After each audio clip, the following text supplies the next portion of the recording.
સૌનું સ્વાગત છે ઇન્ડિયા ન્યૂઝ ગુજરાતના ખાસ કાર્યક્રમ આપણો દેશમાં અને હું છું આપણી સાથે કિશન તિવારી। સમાચારોની શરૂઆત કરીએ આપણે સૌથી પહેલા મહત્વના સમાચારથી વાત કરીએ આપણે તો ભારત અને પાકિસ્તાન વચ્ચે વર્ષોથી ચાલી રહેલા તણાવ વચ્ચે હવે બંને દેશોની 117 પ્રતિષ્ઠિત હસ્તીઓએ શાંતિ અને સંવાદ માટે સંયુક્ત અપીલ કરી છે। પૂર્વ અધિકારીઓ, રાજકીય નેતાઓ અને સામાજિક કાર્યકરોએ વડાપ્રધાન નરેન્દ્ર મોદી અને પાકિસ્તાનના વડાપ્રધાન શહબાઝ શરીફને ખુલ્લો પત્ર લખીને દુશ્મનાવટનો અંત લાવવા અને દ્વિપક્ષીય વાતચીત કરી ફરી શરૂ કરવાની માંગ કરી છે। આ પત્રમાં બંને દેશો વચ્ચે રાજદ્વારી સંબંધો પુનઃસ્થાપિત કરવા, જમ્મુ કાશ્મીર સહિતના તમામ વિવાદિત મુદ્દાઓ પર ચર્ચા શરૂ કરવા, સરહદી તણાવ ઘટાડવા, વેપાર, વિઝા, હવાઈ સેવા, બસ સેવા અને કરતારપુર કોરિડોર જેવી સેવાઓ ફરી શરૂ કરવાની અપીલ કરવામાં આવી છે। સાથે જ ક્રિકેટ સહિતની દ્વિપક્ષીય રમતો અને સાંસ્કૃતિક શૈક્ષણિક આદાન પ્રદાનને પણ પુનર્જીવિત કરવાની માંગ ઉઠાવવામાં આવી છે। આ પહેલ એવા સમય થયું છે જ્યારે પહેલગામ આતંકી હુમલા બાદ બંને દેશોના સંબંધોમાં વધુ કડવાશ આવી છે અને અનેક સેવાઓ બંધ છે। પત્રમાં દલીલ કરવામાં આવી છે કે સતત વધતી દુશ્મનાવટનો સૌથી મોટો ભોગ સામાન્ય નાગરિકો, વિકાસ અને સમગ્ર દક્ષિણ એશિયાની સ્થિરતા બની રહી છે। જો કે આ માંગણીઓ પર ભાજપે સ્પષ્ટ વલણ વ્યક્ત કર્યું છે। ભાજપના નેતા રવિન્દર રૈનાએ કહ્યું કે ભારત હંમેશા શાંતિ ઈચ્છે છે, પરંતુ આતંકવાદ અને વાતચીત એક સાથે ચાલી શકે નહીં। તેમણે ભૂતકાળના કારગિલ યુદ્ધ અને આતંકી હુમલાઓનો ઉલ્લેખ કરીને પ્રશ્ન ઉઠાવ્યો કે શું પાકિસ્તાન ભવિષ્યમાં આતંકવાદને સંપૂર્ણપણે રોકવાની ખાતરી આપી શકે। હવે જોવાનું એ રહેશે કે આ સંયુક્ત અપીલ બંને દેશોની સરકારો સુધી કેટલો પ્રભાવ પહોંચાડે છે અને ભારત પાકિસ્તાન સંબંધોમાં કોઈ નવી શરૂઆતનો માર્ગ ખોલશે કે નહીં। यहां तक भारत और पाकिस्तान के बीच में बातचीत का विषय है। एक पत्र शायद कुछ लोगों ने लिखा है। मुझे लगता है कि भारत सरकार को कोई पत्र लिखने की जरूरत नहीं है। भारत ने हमेशा अपने पड़ोसी देशों, अपने हमसाया जो मुल्क हैं, उनके साथ दोस्ताना ताल्लुकात रखे हैं। हम सब जानते हैं कि जब स्वर्गीय अटल बिहारी वाजपेयी साहब हिंदुस्तान के प्राइम मिनिस्टर थे, वो बस में बैठ के लाहौर गए थे, लेकिन उसके बाद कारगिल के अंदर घुसपैठ की गई थी। फिर वाजपेयी साहब के दौरान ही पाकिस्तान के प्रेसिडेंट को आगरा बुलाया गया था, आगरा समिट हुआ था, लेकिन उसके बाद हमें मालूम है कि देश के पार्लियामेंट पर अटैक हुआ था। हमारे माननीय प्रधानमंत्री मोदी साहब जब 2014 में उन्होंने शपथ ग्रहण किया था, उस शपथ ग्रहण में उस वक्त पाकिस्तान के प्रधानमंत्री नवाब शरीफ साहब आए थे। तमाम सार्क देशों के राष्ट्राध्यक्षों को बुलाया गया था।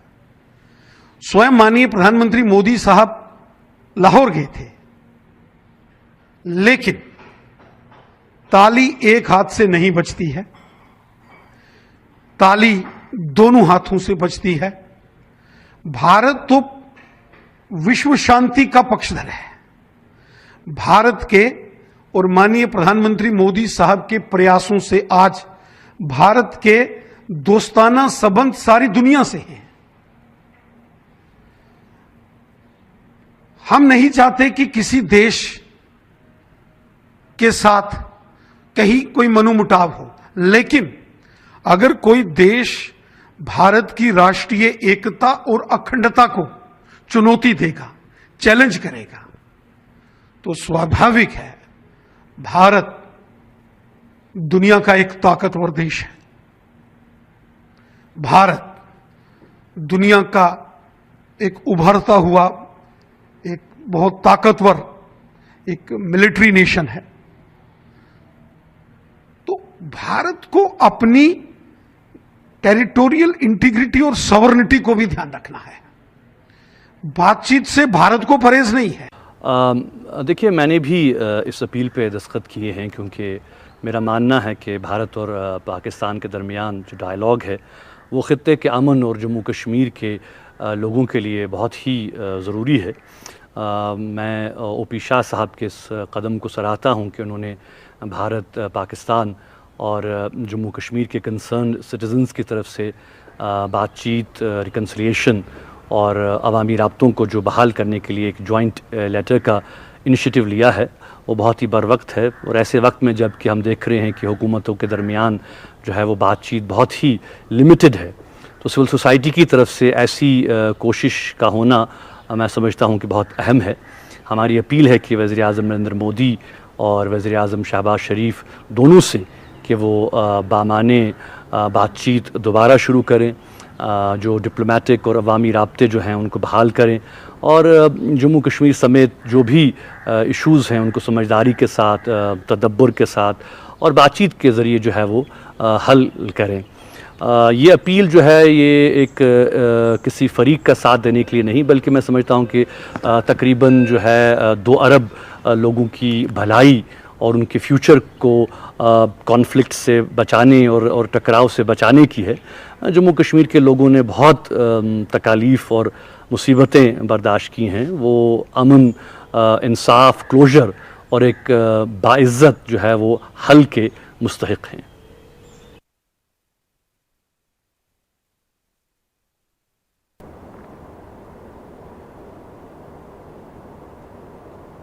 તો હવે સમાચારોમાં આગળ વાત કરીએ આપણે તમિલનાડુની. તો તમિલનાડુની રાજનીતિમાં હવે મોટો રાજકીય વિવાદ સામે આવ્યો છે.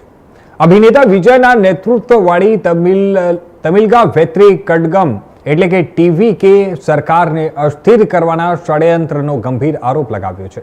પક્ષના દાવા મુજબ તેમના ધારાસભ્યોને સરકાર પાડવાના પ્રયાસના ભાગરૂપે કરોડો રૂપિયાની લાંચની ઓફર કરવામાં આવી હતી.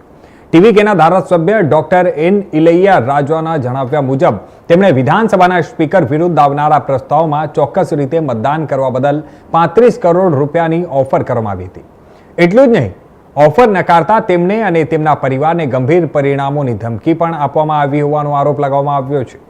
ફરિયાદ બાદ પોલીસે તપાસ શરૂ કરી અને ચેન્નઈની એક કન્સલ્ટન્સી ફર્મ સાથે જોડાયેલા 3 લોકોની ધરપકડ કરી છે. તપાસ દરમિયાન આ આરોપીઓના ડીએમકેના નેતા સેન્થિલ બાલાજી સાથે કથિત સંબંધ હોવાનો દાવો પણ સામે આવ્યો છે. બીજી તરફ ટીવીકેના નેતાઓએ આરોપ લગાવ્યો છે કે તેમના અનેક ધારાસભ્યોને 20 થી 50 કરોડ રૂપિયાની ઓફર કરીને પક્ષ પલટા માટે લલચાવવાનો પ્રયાસ થઈ રહ્યો છે. જોકે ડીએમકેએ આ તમામ આરોપોને ફગાવી દીધા છે. પક્ષનું કહેવું છે કે ટીવીકે કોઈ મજબૂત પુરાવા વિના માત્ર રાજકીય નેરેટિવ ઊભું કરવાનો પ્રયાસ કરી રહ્યું છે. આક્ષેપો, ધરપકડ અને રાજકીય આરોપ પ્રત્યારોપ વચ્ચે હવે સૌની નજર તપાસના પરિણામ ઉપર છે કે આખરે આ મામલે સત્ય શું છે તે સામે આવે.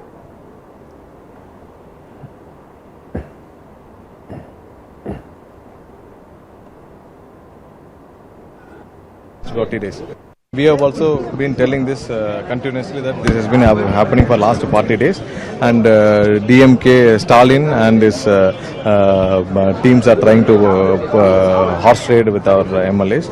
And yesterday, few days back, one of our MLA was threatened by DMK people. It was backed by Sendil Balaji and his brother Ashok. So with their help, they have been trying to pay around 35 crores for one of our MLA, Uttangare MLA Raja, and they have asked to vote against when they bring no confidence motion on speaker. They wanted him to vote against against TVK. So that's what the request was. When he said no, he has been threatened badly by the DMK. So he has raised a complaint. With all this evidence, police has arrested 3 persons. All these 3 are very close aides of Sendil Balaji. One Naresh was like very regular touch in Sendil Balaji. He has been updating all the status.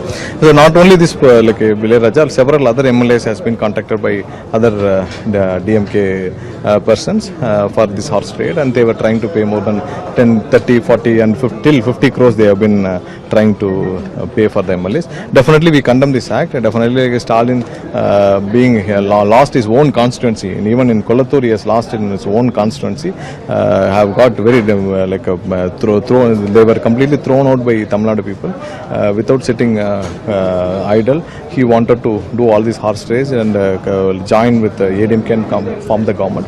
So definitely we condemn this act, and definitely we wanted police to take severe action on this. So yesterday you spoke about the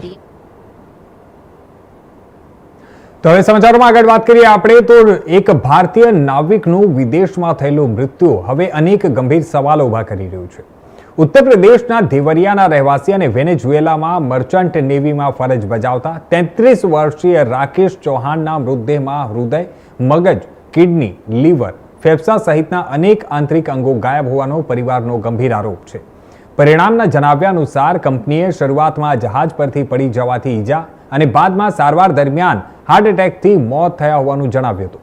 પરંતુ લગભગ 55 દિવસ બાદ જ્યારે મૃતદેહ ભારત પહોંચ્યો અને દેવરિયામાં ફરી postmortem કરાયું ત્યારે શરીર પર 22% અને અનેક મહત્વપૂર્ણ અંગો ગાયબ હોવાનું સામે આવ્યું, જેના કારણે મોતનું સાચું કારણ પણ જાણી શકાયું નથી.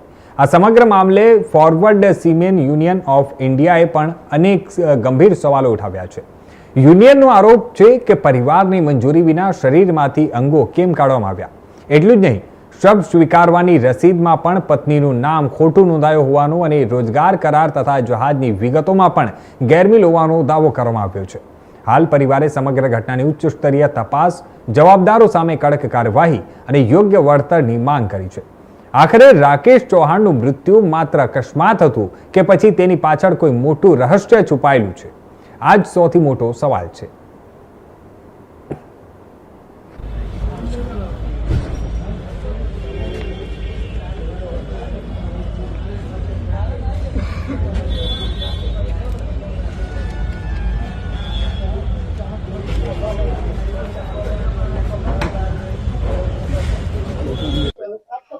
मेरे पति जहाज पे गए थे, वहाँ पे उनकी हत्या करके और उनकी जो बॉडी की ऑर्गन्स थे वो निकाल ली गई है। और हम लोगों से उन लोगों ने आज तक कुछ भी सही से रिपोर्ट नहीं दिया, ना ही हम लोग जितने बार रिपोर्ट मांगे, कुछ भी मांगे, उनका यहाँ तक का जो निजी सामान था वो भी कुछ नहीं उन लोगों ने दिया। हम लोग मांगते रह गए, वो लोग बात भी सही से नहीं करते, अकड़ के ही बात करते हैं कंपनी वाले।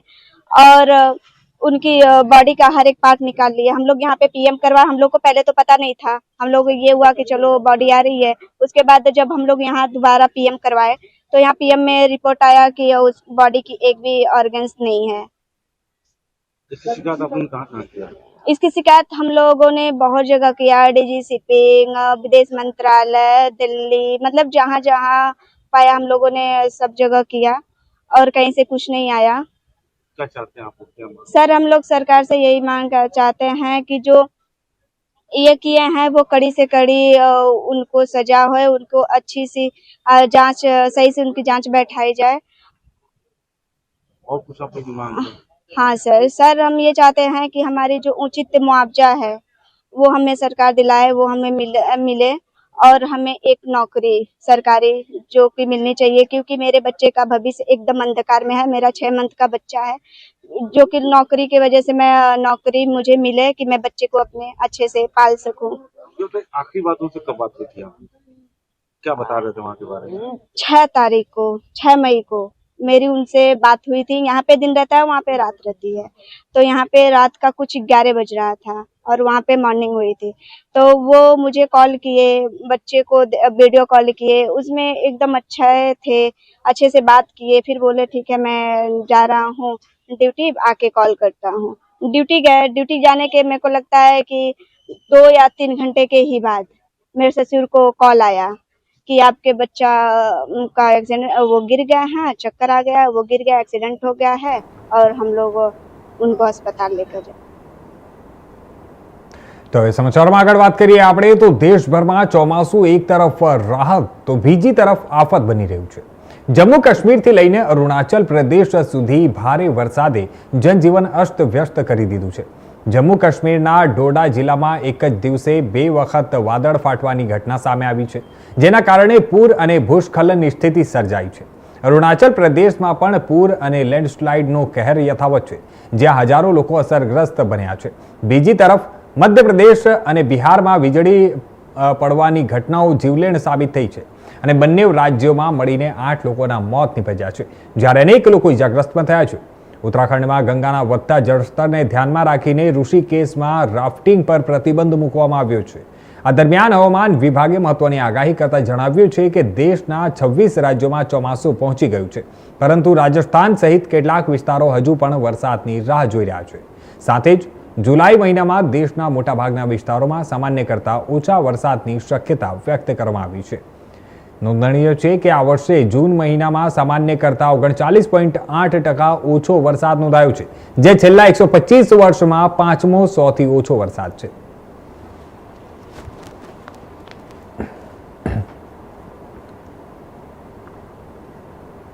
તો હવે વાત કરીએ આપણે સમાચારોમાં રાજસ્થાનની. તો રાજસ્થાનના દૌસા જિલ્લામાં દિલ્હી મુંબઈ એક્સપ્રેસ વે પર ભીષણ માર્ગ અકસ્માત સર્જાયો છે. ઋષિકેશથી ઇન્દોર જઈ રહેલી બસ આગળ ચાલી રહેલા ટ્રક સાથે અથડાતા બંને વાહનોમાં આગ ભભૂકી ઉઠી હતી. આ દુર્ઘટનામાં અત્યાર સુધી 8 લોકોના મોત નીપજ્યા હતા અને જ્યારે 21 લોકો ઘાયલ થયા છે. આ ઈજાગ્રસ્તોને તાત્કાલિક દૌસા જિલ્લા હોસ્પિટલમાં સારવાર માટે ખસેડવામાં આવ્યા છે. પોલીસ અને બચાવ ટીમે ઘટના સ્થળે પહોંચી રાહત અને બચાવ કામગીરી હાથ ધરી હતી.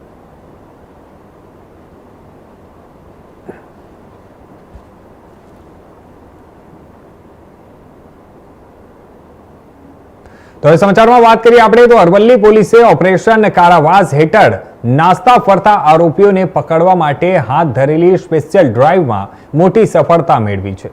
25 દિવસ સુધી ચાલેલી આ વિશેષ ઝુંબેશ દરમિયાન એલસીબી, પેરોલ ફરલો, મોડાસા અને બાયર ડિવિઝનની 4 ટીમોએ મળીને કુલ 25 વોન્ટેડ આરોપીઓને ઝડપી જેલ હવાલે કર્યા છે. પકડાયેલા આરોપીઓ સામે ચોરી, અપહરણ, પ્રોહિબિશન અને દુષ્કર્મ સહિતના ગંભીર ગુનાઓ નોંધાયેલા છે. ગુજરાત ઉપરાંત રાજસ્થાનમાં ફરાર આરોપીને પણ પોલીસે શોધી કાઢ્યા છે. मेहरबान ADGP CID crime range IG Shri Gandhinagar तथा एसपी श्री अरवलीनाओ द्वारा જિલ્લામાં નાસ્તા ફરતા આરોપી પકડવા સારું જૂન મહિનામાં 1/6 લઈને 25/6 સુધીની ડ્રાઈવનું આયોજન કરેલ હતું, જેનું નામ ઓપરેશન કારાવાસ તરીકે રાખેલ હતું. તે દરમિયાન અમે અરવલ્લી જિલ્લામાં એલસીબીની ટીમ, પેરોફલોની ટીમ, મોડાસા ડિવિઝનની એક ટીમ, બાયર ડિવિઝનની એક ટીમ એમ કરીને ટોટલ 4 ટીમો અમે બનાવેલી હતી.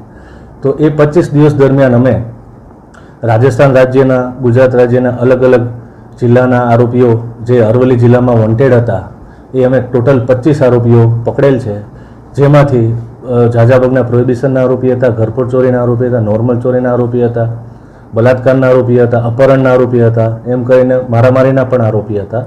એવી રીતે અમે 4 ટીમો બનાવીને 25 દિવસમાં ટોટલ 25 આરોપી પકડવાની કામગીરી કરી છે અરવલ્લી જિલ્લા પોલીસે. તો હવે સમાચારોમાં આગળ વાત કરીએ આપણે વડોદરાની. તો વડોદરામાં દિલ્હીના વેપારી પર થયેલા ફાયરિંગ કેસમાં પોલીસ તપાસ દરમિયાન મોટા ખુલાસા સામે આવ્યા છે. વેપારીની કારમાં લાગેલા ડેશ કેમેરામાં પેશન બાઇક પર આવેલા 2 શૂટરો કેદ થયા છે. બાઇક ચલાવનાર શખ્સે હેલ્મેટ પહેર્યું હતું અને જ્યારે પાછળ બેઠેલા શૂટરે માસ્ક પહેર્યું હોવાનું સામે આવ્યું છે. પોલીસના જણાવ્યા મુજબ વાઘોડિયા ચોકડી પાર કર્યા બાદ શૂટરોએ વેપારી ઉપર ફાયરિંગ કર્યું હતું. ગંભીર રીતે ઈજાગ્રસ્ત વેપારીના શરીરમાંથી 72 કલાક બાદ ગોળી સફળતાપૂર્વક બહાર કાઢવામાં આવી છે. ગોળી હૃદય અને ફેફસા વચ્ચેથી પસાર થઈ પેટ સુધી પહોંચી હતી. પ્રાથમિક તપાસમાં રિવોલ્વરમાંથી ફાયરિંગ થયું હોવાની આશંકા વ્યક્ત કરવામાં આવી રહી છે. પોલીસે અત્યાર સુધી 1200થી વધુ સીસીટીવી ફૂટેજ ચકાસ્યા છે. હુમલાખોરો કપુરાઈ તરફ ભાગ્યા હોવાની માહિતી મળી હતી અને તેમની શોધ માટે અલગ અલગ ટીમો તપાસમાં લાગી છે. જણાવી દઈએ કે પ્રાથમિક તપાસમાં વર્ષ 2023માં ફ્રીજમાં થયેલી જૂની અદાવત આ હુમલાનું કારણ હોઈ શકે તેવી આશંકા છે. જો કે આ દિશામાં હજુ સુધી કોઈ સત્તાવાર પુરાવા મળ્યા નથી અને પોલીસ તમામ પાસાઓની તપાસ કરી રહી છે.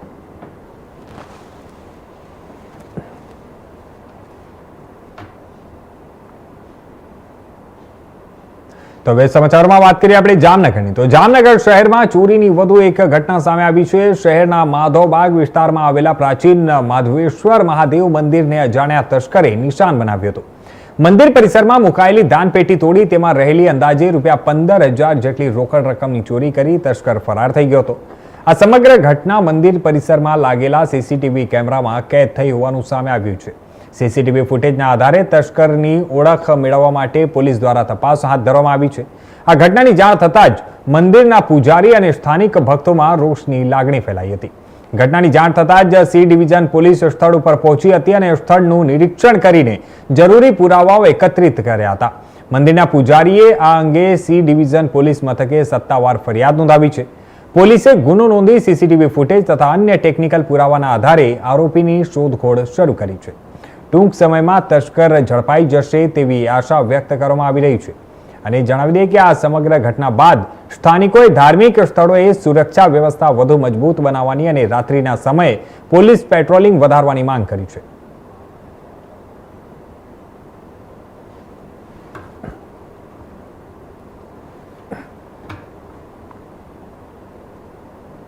તો હવે વાત કરીએ આપણે વડોદરાની. તો વડોદરામાં ફરી એકવાર પાણીનો વેડફાટ સામે આવ્યો છે.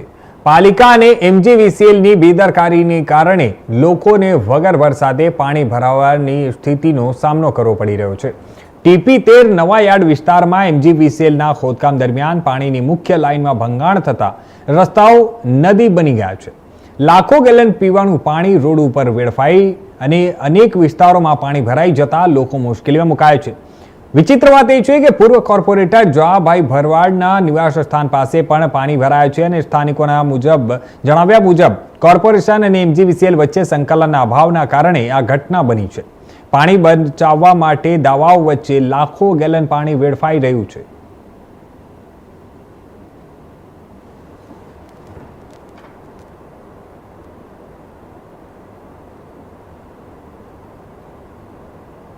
બે ત્રણ દિવસથી જીઈબી વાળા આ રોડ પર કંઈક ઓએફસી કેબલ નાખી રહ્યા છે, અંડરગ્રાઉન્ડ કેબલનું કામ કરી રહ્યા છે.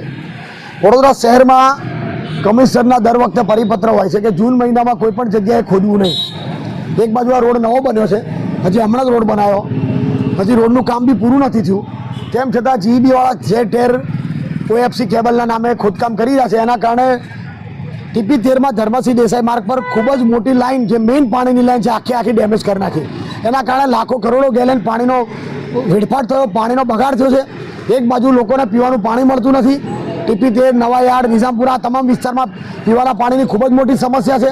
અને બીજી બાજુ કોર્પોરેશનના અણઘડ વહીવટના કારણે, એમની બે જવાબદારભરી નીતિના કારણે અહીંયા હાજર નહીં રહી અને જીઈબી વાળાએ જ્યારે ખોદ્યું ત્યારે કેમ કોર્પોરેશનનો કોઈ અધિકારી હાજર નહોતો? એ લોકોની બે જવાબદારીભરી નીતિના કારણે કે ભાઈ અમને શું, અમારે તો લાખ રૂપિયા પગાર મળે છે એસીમાં બેસવાનો, એસી ચેમ્બરોમાં બેસવાનો, પબ્લિકનું જે થવું હોય થાય, લાઈનોની જે તૂટી હોય તૂટે. એ લોકોની કોઈ જવાબદારી જ નથી.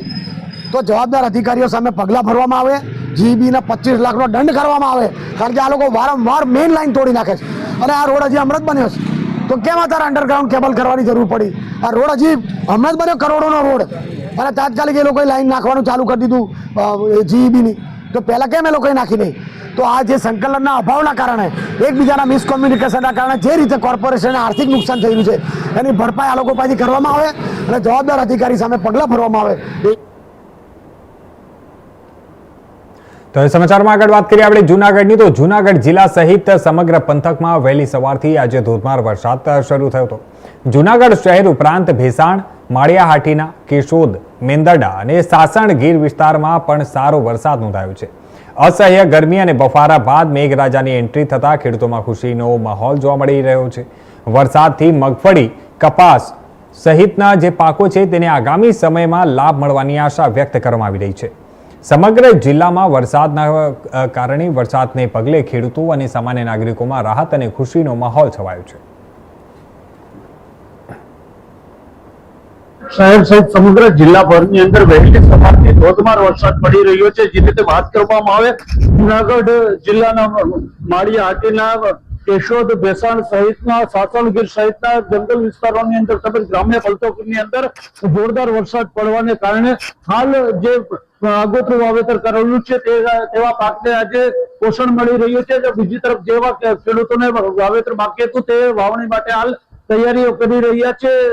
સવારથી મેઘ સવારીને કારણે સમગ્ર જિલ્લાભરના લોકો છે તે લોકોની અંદર પણ એક ખુશીનો માહોલ જોવા મળી રહ્યો છે. બીજી તરફ વરસાદ પડવાથી લોકોને ગરમીમાંથી પણ હાલ રાહત જોવા મળી રહી છે. ત્યારે આવનારા દિવસોની અંદર વરસાદ છે તે પૂર બહારમાં વરસે અને જિલ્લાના જે મોટા ભાગના ડેપો ખાલી છે તે ડેપોની અંદર પાણી જલ્દીથી ભરાવાને કારણે જે પાણીની સમસ્યા છે તેમાંથી પણ લોકોને રાહત મળે એવું હાલ જુનાગઢ વાસીઓ ઈચ્છી રહ્યા છે. તો હાલ મારી સાથે આ બુલેટિનમાં બસ આટલું જ. બાકી દેશ દુનિયાના તમામ નવા સમાચારો માટે જોતા રહેજો ઇન્ડિયા ન્યૂઝ ગુજરાત.